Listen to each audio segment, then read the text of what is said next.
Gorakhpur fertiliser स्थित SSB camp में आज 442 प्रशिक्षुओं का हुआ पासिंग परेड आउट। गोरखपुर के फर्टिलाइजर में स्थित एसएसबी प्रशिक्षण में प्रशिक्षण प्राप्त करने वाले 442 प्रशिक्षुओं का पासिंग आउट परेड आज संपन्न हुआ। इस मौके पर महापौर सीताराम जायसवाल, एसएसबी के अधिकारी समेत अन्य गणमान्य लोग मौजूद रहे। इस मौके पर प्रशिक्षण प्राप्त करने वाले प्रशिक्षुओं द्वारा साहसी करतब भी दिखाए गए, साथ ही डॉग शो का भी आयोजन किया गया।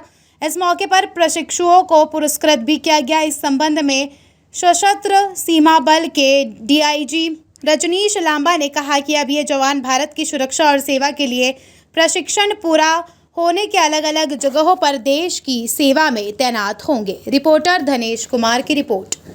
अभ्यर्थी रहे, किस तरह की ट्रेनिंग दी गई है?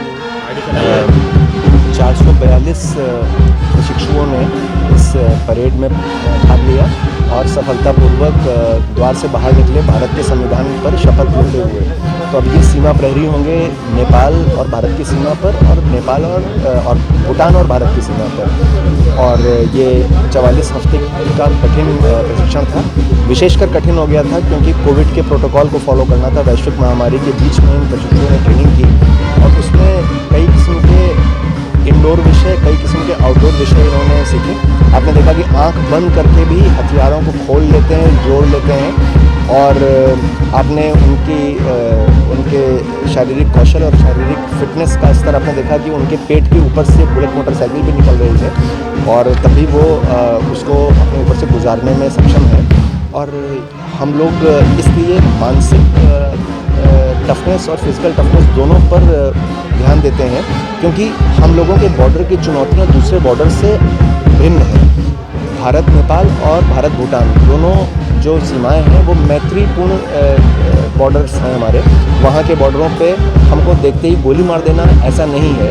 तो जहाँ देखते ही गोली मार देना है वो बड़े आसान बॉर्डर हैं अपेक्षाकृत। इस बॉर्डर में आपको लगातार अपनी शारीरिक दक्षता के अलावा मानसिक दक्षता, मानसिक फुर्तीलापन भी आपको दिखाना है और निर्बाध तौर पे, ताकि तीनों राष्ट्रों से हमारे संबंध हैं, हमारे नागरिक निर्बाध तौर पर आते जाते रहते हैं, वो कर पाएँ और जो पहले से मुकर्रर वाणिज्यिक रास्ते हैं उन पर वाणिज्य होता रहे। ये कार्य कर पाएँ, इसके लिए इनको ट्रेन किया गया है। थोड़ा कठिन कार्य है यहाँ पर। आपने देखा कि ट्रेनिंग इनकी अच्छी हुई है और ये 25वां कोर्स इस किस्म का यहाँ पर समाप्त हुआ है। जवानों को क्या संदेश देना चाहेंगे सर? जवानों ने भारत के संविधान के ऊपर शपथ ली है। ये हमारे भारत का प्रथम कानून है, फर्स्ट लॉ है इंडिया का। तो इससे ऊपर कुछ भी नहीं है। सारे संदेश हमारे प्रीएम्बल में लिखे हैं संविधान के। लेकिन जो हमने पाठ्य पुस्तक में, जब हम स्कूल में पढ़ते थे, तो एनसीईआरटी की पाठ्य पुस्तकों में गांधी जी का तलिस्मन शुरुआत में दिया होता था।